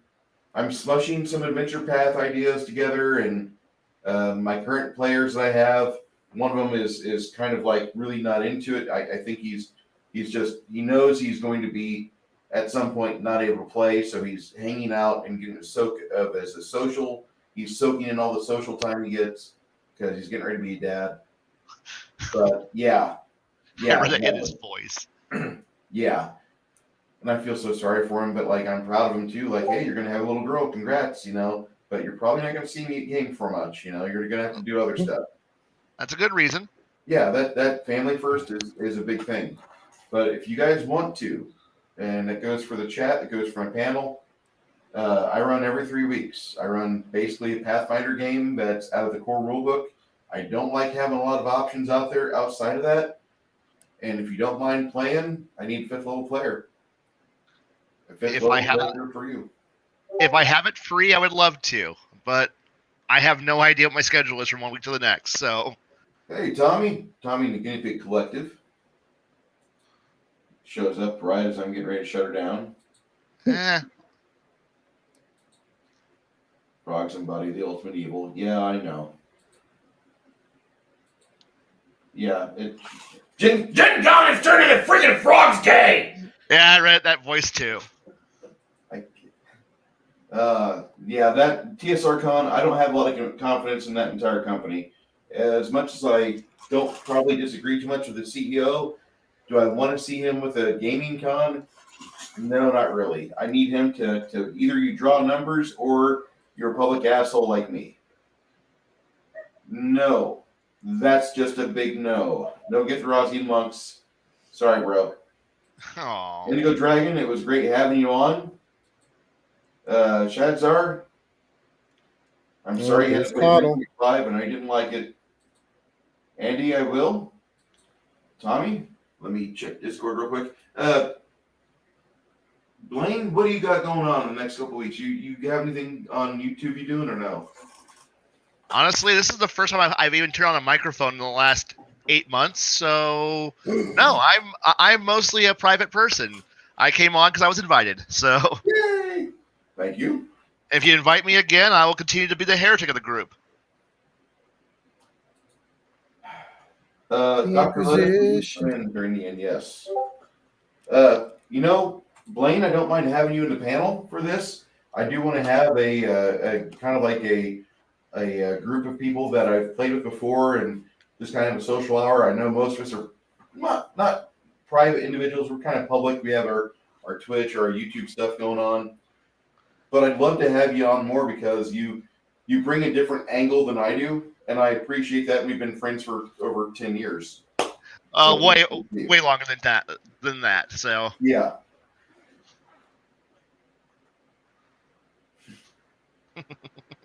Damn.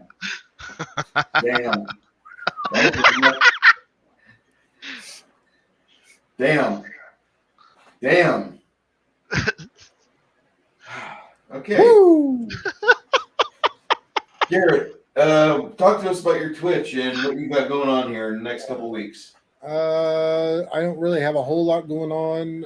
You can catch me on Twitch, twitch.tv